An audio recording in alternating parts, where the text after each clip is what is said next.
নমস্কার, শুভ সন্ধ্যা। আশা করি সকলে খুব ভালো আছেন। আজকে খোলা মনেতে বনফুলের আর একটা মজার গল্প। হরিহর বাবু, তিনি একজন বড় অফিসের, একজন মস্ত বড় চাকুরে। সারা জীবন নানা রকমে নানা কারণে ঘুষ নিয়ে তিনি ফুলে ফেঁপে উঠেছেন।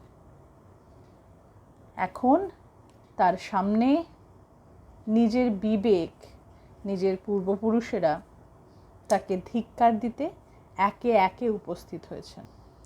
হঠাৎ করে একদিন তার সেই হ্যালুসিনেশন নাকি সত্যি প্রকট হয়ে ওঠে। কি ঘটেছিল তার সঙ্গে শুনি আমরা। গল্পের নাম ওপরের চাপে।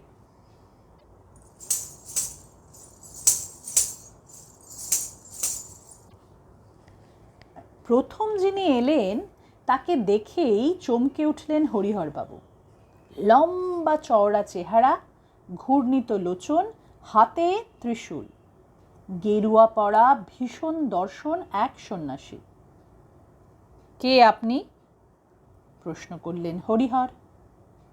এই কথার কোনো জবাব না দিয়ে সন্ন্যাসী উদাত্ত কণ্ঠে বলে উঠলেন, যে চাকরি করতে পারছ না, যা করবার ক্ষমতা তোমার নেই, তা ছেড়ে দাও। সকলের অভিশাপ কুড়িয়ে লাভ কি? ছেড়ে দাও, এক্ষুনি ছেড়ে দাও। বলেই অন্তর্ধান করলেন তিনি।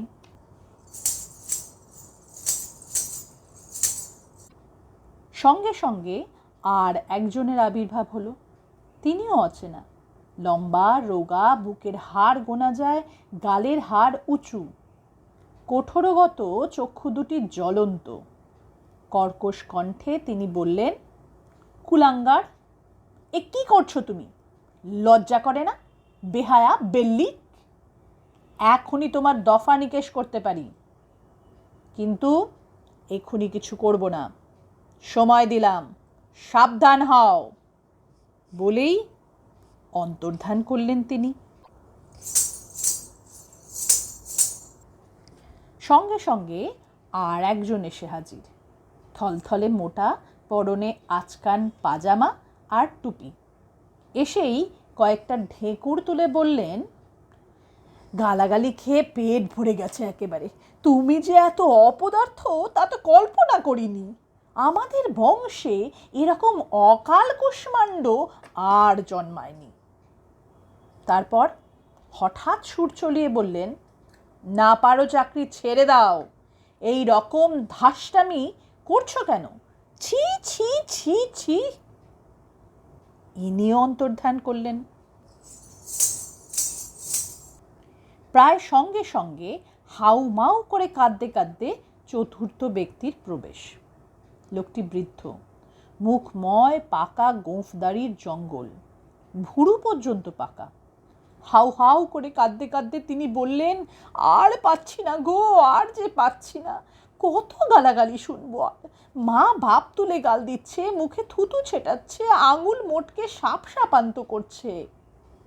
এ কি করছিস তুই? টেবিল চেয়ারের সামনে বসে সঙ্গের মতন। আমার বাবাও তো নায়েব ছিলেন, জমিদার নৃসিংহ চৌধুরীর। প্রচুর উপরি পেতেন, কিন্তু তিনি তো জমিদারিটা এভাবে লণ্ডভণ্ড করেননি। সবাই তাকে দেবতা বলতো। কিন্তু তুই এ কি করছিস? বেসামাল হয়ে ঘুষ খাচ্ছিস। চতুর্দিকে হাহাকার পড়ে গেছে, তোর জন্যে আমরাও গাল খাচ্ছি। আপনারা কে? আমরা? তাও বুঝি জানো না? এতক্ষণ কাঁদছিলেন, এইবার হা হা হা করে হেসে উঠলেন। হাসতে হাসতে অন্তর্ধান করলেন। ঢং করে ঘণ্টা টিপলেন দণ্ডমুণ্ডের কর্তা হোমরা চোমরা হরিহরবাবু। দারোয়ান ছুটে এলো। এসব লোককে ঢুকতে দিয়েছ কেন? আগে কেউ ঢোকেনি তো হুজুর। কেউ ঢোকেনি? 4-5 জন এলো আর বলছো কেউ ঢোকেনি? হতভম্ব হয়ে তার দিকে চেয়ে রইলেন হরিহরবাবু। বলে কি লোকটা? কেউ ঢোকেনি? অথচ তার নিজের মাথা খারাপ হয়ে গেল নাকি? অসম্ভব নয়। মিছিল, বিক্ষোভ আর কাগজগুলো যে কাণ্ড করছে। দারোয়ান তার দিকে একবার আর চোখে চেয়ে আবার বেরিয়ে গেল। সেও কম বিস্মিত হয়নি। বাজে লোককে একদম ঢুকতে দিও না। দূর থেকেই দারোয়ানের জবাব পাওয়া গেল, আগে না। প্রায় সঙ্গে সঙ্গেই দ্বার প্রান্তে এলেন আর একজন, পাকানো পাকানো বলিষ্ঠ চেহারা, হাতে তৈলপক্ষ একটি প্রকাণ্ড লাঠি, মোষের শিঙের মতো ঊর্ধ্বমুখী ইয়াক গোফ, মাথায় পাগড়ি, মালকোচা মারা। এসেই গালাগালি শুরু করে দিলেন। ঘুষ খাচ্ছ? হ্যাঁ, ঘুষ খাচ্ছ? ঠেঙিয়ে গতটি চূর্ণ করে দিতে পারি, তা জানো? কানুলে ঠেলে লাঠির একটি ঘায়েই চৈতন্য হয়ে যাবে তোমার। কে তুমি? চোপড়াও, হারামজাদা বংশের ঢেকি, আজই ইস্তফা দাও চাকরিতে। ঘুষ, ঘুষের সোয়াদ পেয়েছ, পস্তাটি উড়িয়ে দেব, বুঝলে? ভালো চাও তো এক্ষুনি চাকরি ছাড়ো, তা না হলে। লাঠিটি আস্ফালন করে অন্তর্হিত হলেন তিনি, যেন ছায়ার মতো মিলিয়ে গেলেন।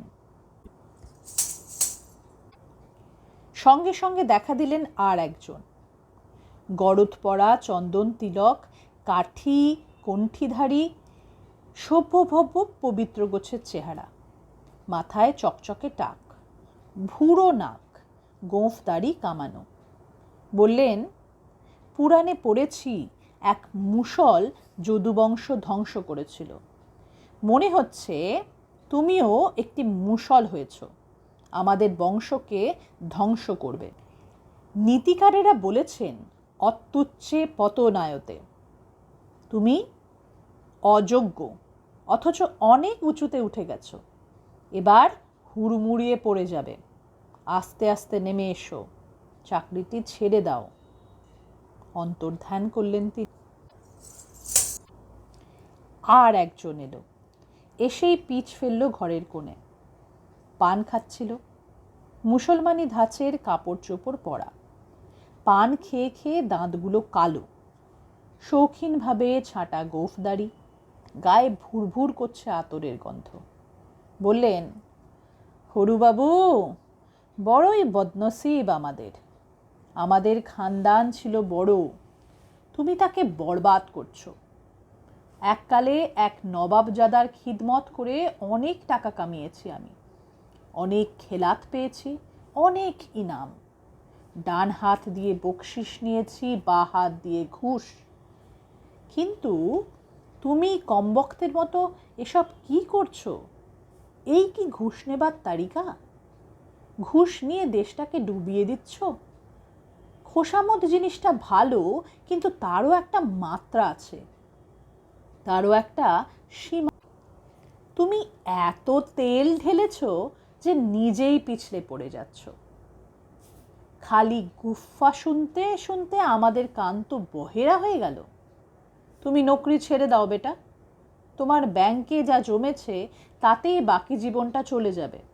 আর লোভ করো না, নকরি ছেড়ে দাও, তা না হলে পসত হয়ে যাবে। অন্তর্ধান করলেন। পাগলের মতো আবার ঢং ঢং ঢং করে বাজালেন ঘণ্টা হরিহর। দারোয়ান হন্তদন্ত হয়ে ছুটে এলো। আবার লোক ঢুকতে দিয়েছ তুমি? না হুজুর, কেউ তো আসেনি। আসেনি? জল জ্যান্ত দেখলাম। আরও হয়তো কিছু বলতেন, কিন্তু নির্বাক হয়ে গেলেন। তার চক্ষু কপালে উঠল। দেখলেন ঘরের দেওয়াল ফুঁড়ে ছায়ামূর্তির মতো আরও 7টা লোক বেরিয়ে এলো।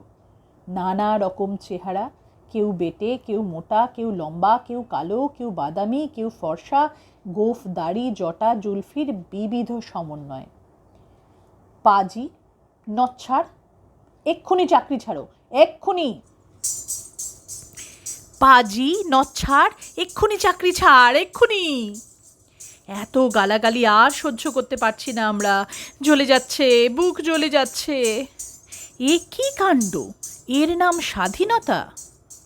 সব যে উধাও হয়ে গেল, চাল ডাল চিনি তেল সন্দেশ সোনা মাছ মাংস সব। মোট কথা, এত গালাগালি আর বরদাস্ত করতে পারছি না আমরা। অতিষ্ঠ হয়ে পড়েই আমরা শ্রাদ্ধে বুকরি মোটা চাল দিচ্ছে। এত হৈহট্টগোলের মাঝে হঠাৎ হরিহর তার মৃত পিতাকে দেখতে পেলেন। তিনি এগিয়ে এসে বললেন, তোমার জ্বালায় তোমার ঊর্ধ্বতন 14 পুরুষ অস্থির হয়ে উঠেছে বাবা। ক্ষেপে গেছি আমরা। তাদের হয়ে তোমাকে জোর হাত করে অনুরোধ করছি, ঢের হয়েছে, এবার ক্ষমা দাও। তোমার দৌড় তো দেখা গেল, ঢের কেরদানি দেখিয়েছ, আর নয়। চাকরিটি ছেড়ে ঘরের ছেলে হয়ে ঘরে ফিরে যাও। যদি না যাও সব তছনছ করে ফেলবো আমরা। তোমার পুলিশ, তোমার মিলিটারি, তোমার ইন্ডিয়া ডিফেন্স অ্যাক্ট আমাদের কেশাগ্র স্পর্শ করতে পারবে না। আজই চাকরি ছাড়ো, আজই। থরথর করে মুক্তকচ্ছ হয়ে কাঁপতে লাগলেন তিনি। সঙ্গে সঙ্গে ঝনঝন করে ফোন বেজে উঠল। আকুল কণ্ঠে হরিহর গৃহিণী বললেন, ওগো শিগগিরই তুমি বাড়ি চলে এসো, কি যে কাণ্ড হচ্ছে। পরদিনই হরিহরবাবু কাজে ইস্তফা দিলেন। আমরা আমাদের সব কৃতকর্মের পুরস্কার এবং শাস্তি দুটোই এই পৃথিবীতে থেকেই পেয়ে যাই। আমরা যেমনভাবে আমাদের জীবনটাকে চালাই, সেটা ভালোভাবে হোক ভালোভাবে, খারাপভাবে হোক খারাপভাবে, কিন্তু প্রত্যেকটা যে কাজ করি আমরা, ভালো খারাপ কাজ, সেই কাজের যখন রিভার্স অ্যাক্ট, নিউটনসের ল অনুযায়ী রিভার্স অ্যাক্ট যখন আমাদের সঙ্গে হয়, অন্তত আমি বুঝতে পারি যে এই সময়টা এই খারাপ কাজটা করেছিলাম কারোর সঙ্গে, তার প্রতিদান হয়তো এইটা আমার সঙ্গে খারাপ হচ্ছে, অথবা এই ভালো কাজটা আমি কখনো কারোর সঙ্গে করেছিলাম, তার জন্য আমি এই প্রাইজটা আজকে পেলাম। তাই যাই হোক না কেন, ব্যাপারটা হরিহরবাবুর হ্যালুসিনেশন নাকি তার কৃতকর্মের পুরস্কার, যাই হোক, আমাদের অতীত আমাদের সাথেই চলে এবং তারা আমাদেরকে গাইড করে। তো এটা একটা মজার গল্পের মধ্যে দিয়ে আমাদের একটা ছোটোখাটো শিক্ষা হলো। ভালো থাকবেন সবাই। কেমন লাগলো অবশ্যই জানাবেন। ভালো লাগলে নিজের প্রিয়জনদের সঙ্গে শেয়ার করবেন। ভালো থাকবেন সকলে, সকলকে ভালো রাখুন। ধন্যবাদ।